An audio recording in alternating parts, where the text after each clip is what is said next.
Both. अभी professor अभिषेक मेरे साथ हैं, मुस्कुरा भी रहे हैं। I will come to you sir for the precise information which is very much needed here. लेकिन सुरेंद्र जी, भाई आरोप हैं और गंभीर आरोप हैं।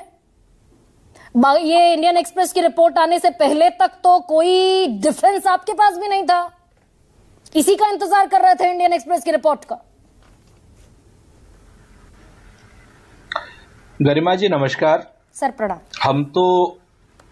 हम ना पहले इंतजार कर रहे थे किसी रिपोर्ट का, ना अब इंतजार कर रहे हैं। देखिए, भारतीय जनता पार्टी, मेरे 4-5 स्टेटमेंट है एक लाइन के, उनको हो लेने दीजिएगा, फिर अपना सवाल कर लीजिएगा, आप कुछ और करना हो। पहली चीज तो भारतीय जनता पार्टी के प्रवक्ता, नेता, मंत्री से लेकर प्रधानमंत्री तक और प्रवक्ता से लेकर इनके बाकी सब लोग तक देश की जनता को मूर्ख समझते हैं। जब चाहते हैं, जो चाहते हैं वो स्टेटमेंट दे देते हैं और कहते हैं कि भारत की जनता समझ जाएगी। एक बात, ये जनता बहुत समझदार है, जनार्दन है। ये सब वाजपेयी जी और राजीव जेटली जी ऐसी बेवकूफी और फिजूल की बातों में नहीं आने वाली जो इतनी देर से आप पिछले आधे घंटे से तेतराई कर रहे हैं, उस पर नहीं आने वाली। हमें उस पर बहुत ज्यादा सफाई देने की आवश्यकता नहीं है। दूसरी बात, आप लोग कहते हो कि 2012 से आ रहे हैं, तो 2012 से अगर आ रहे हैं तो इसका मतलब यह है कि नरेंद्र मोदी जी एक कमजोर प्रधानमंत्री हैं। इन्होंने सारी स्वायत्त संस्थाओं को खत्म कर दिया है। ये सारी की सारी संस्थाएं बिल्कुल नाकारा हैं, निकम्मी हैं। और ये जो है एक इंतजार कर रही थी यूएस के प्रेसिडेंट का कि वो यूएस के प्रेसिडेंट बोलेंगे, एक मिस्टर डोनाल्ड ट्रंप आएंगे, वो बोलेंगे, तब हम इन्वेस्टिगेशन करेंगे, उससे पहले हम कोई इन्वेस्टिगेशन नहीं करेंगे। चौथी बात कि राहुल गांधी जी के ऊपर ये सीधे आरोप लगाते रहे, वाजपेयी जी पाकिस्तान गए थे, पिछले 12-14 साल में अगर राहुल गांधी पाकिस्तान एक बार भी गए हों, या तो मैं राजनीति छोड़ दूं या क्या नाम पंडित जी राजनीति छोड़ दें। हालांकि इनके पास तो और भी बहुत काम है, हम राजनीति नहीं चाहते छुड़वाना, चूंकि हमारी तरफ आना है इनको। तो हम तो एक चीज कहते हैं, राहुल गांधी जी कभी पाकिस्तान नहीं गए इधर पिछले 10-12-15 सालों में, उससे पहले का मैं नहीं जानता। तो इस तरीके के ओछे स्टेटमेंट देने से उचित नहीं है। इसके बाद आप आ जाइए कि ये भारतीय जनता पार्टी ये कर क्यों रही है। अब भारतीय जनता पार्टी को इंतजार होता है डोनाल्ड ट्रंप का। अब जैसे रामविलास जी की पार्टी के क्या नाम बड़े पापा हो गए डोनाल्ड ट्रंप, ये कह रहे हैं डोनाल्ड ट्रंप का स्टेटमेंट है इसलिए हम मान रहे हैं, अपनी एजेंसीज की बात नहीं मान रहे हैं। इसका मतलब क्या है कि डोनाल्ड ट्रंप ने अगर स्टेटमेंट दे दिया है तो इसका मतलब सीधे सीधे से गरिमा जी ये हो गया कि हमारे यहां सारा कोई भी आदमी आता है, हमने भारत देश को सोमालिया बना दिया है। कोई आदमी आएगा जहाज से पैसा छोड़ जाएगा, कोई आदमी आएगा जहां किराए के भाड़े के गुंडे छोड़ जाएगा, कोई आदमी आएगा कुछ कर जाएगा। ना हमारे पास क्या नाम हमारा ना सीमा सुरक्षित है भारतीय जनता पार्टी के शासन में, ना हमारी आंतरिक सुरक्षा है भारतीय जनता पार्टी के शासन में। लेकिन सुरेंद्र जी, मतलब तो यही हुआ ना। नहीं सुनिए ना, आपसे भी सवाल है मेरा, जो मैंने पहले सवाल रखा उसका एक बार दीजिए ना जवाब। हाँ, कि 16 फरवरी की सुबह जब मैं और आप उठे थे तब ये डॉज ने बाकायदा ट्वीट कर दिया था कि हम जो एड दे रहे थे इंडिया को $21 मिलियन की, वो हमने कैंसिल कर दी। उसको हथियार बनाया भारतीय जनता पार्टी ने। आपके पास कोई डिफेंस नहीं था इंडियन एक्सप्रेस की रिपोर्ट से पहले नहीं कि वो डोनेशन, वो एड भारत को मिली ही नहीं। मैं बताता हूं, वो भी बताता हूं। देखिए, पहली चीज तो हमारे पास सरकार नहीं है। हमने पहले भी डिनाई किया था, with the very same time deny किया था, और उसके बाद सीरीज में हमने बताया था कि यूएस एड के एम्बेसडर कौन कौन है।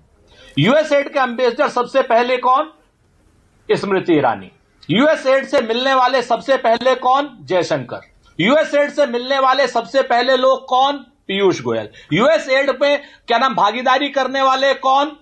देवेंद्र फडणवीस। यूएस एड वाले $100 मिलियन कोरोना के टाइम पर भारत की सरकार को पैसे देने वाले $100 मिलियन कौन? नरेंद्र मोदी की सरकार को यूएस एड। हमने सब बताया। लेकिन चूंकि आप जैसे पत्रकार एक आधे बचे हुए हैं, बाकी सारे पत्रकार इस समय सरकारी चाकर हैं, चारणगिरी कर रहे हैं।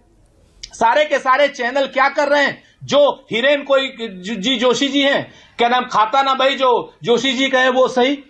तो हमारा एक पड़ोसी है जिसका नाम हिरेन जोशी है, वाले जो लोग जहां से भी आ जाता है वो कह देते, हमने तो उसी दिन से कहना शुरू कर दिया था, हमने तो प्रूफ दिया था कि कैसे स्मृति ईरानी उनकी ब्रांड एम्बेसडर है, कैसे वो 2020 में भी, कैसे 2012 में भी, और अगर 2012 में पैसा। लेकिन आज आप ही के नेता ये पवन खेड़ा ये भी कहते नजर आए ना कि ग्लोबल फंडिंग की खिलाफत क्यों करेगा कोई? ग्लोबल फंडिंग तो किसी भी मद में दी जा सकती है। जरूरी है गलत इस्तेमाल हो या सही इस्तेमाल हो। भाई स्मृति ईरानी ब्रांड एम्बेसडर थी, पीयूष गोयल मिले थे, देवेंद्र फडणवीस मिले थे, मोदी मिले थे। इट डजंट प्रूव कि वो यूएस एड गलत चीजों के लिए पैसा दे रहा था या गलत तरीके से हमारे नेता इन्वॉल्व हो रहे थे वहां। कैसे साबित हुआ ये?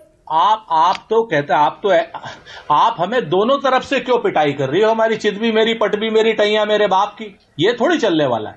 आप मुझे बताओ, आपने कहा कि भाई पहले आपने क्यों नहीं इसका विरोध किया? हमने कहा विरोध किया। अब हमने जब विरोध कर दिया तब आप कह रही हो कि आपने को जरूरी थोड़ी गलत पैसा दिया। भाई मैं नहीं कह रहा हूं गलत पैसा दिया, मैं तो कह रहा हूं कि सही पैसा दिया होगा। ये पैसा गलत का कहा तो भारतीय जनता पार्टी ने ना, तब हम पूछ रहे हैं कि भारतीय जनता पार्टी वालों वो पैसा अगर गलत दिया है तो स्मृति ईरानी को पैसा गलत दिया था, प्राइम मिनिस्टर को पैसा $100 मिलियन गलत दिया था। क्या प्राइम मिनिस्टर गद्दार है नरेंद्र मोदी जी? तो सुरेंद्र जी, हम तो नहीं मानते हैं नरेंद्र मोदी जी गद्दार है, लेकिन गौरव भाटिया अगर कहते हैं कि नरेंद्र मोदी गद्दार है तो हम क्या कर सकते हैं? आप मुझे बताइए। आप कुछ मुद्दों को आप उठा लीजिए, जैसे इन्होंने कहा ना 1956 से राजीव जेटली ने, 1956 से राजीव जेटली गोवलकर पैसा लेते थे, गोवलकर पैसा लेते थे, याद रखना। गोवलकर, देवराज अर्थ, जनसंघ,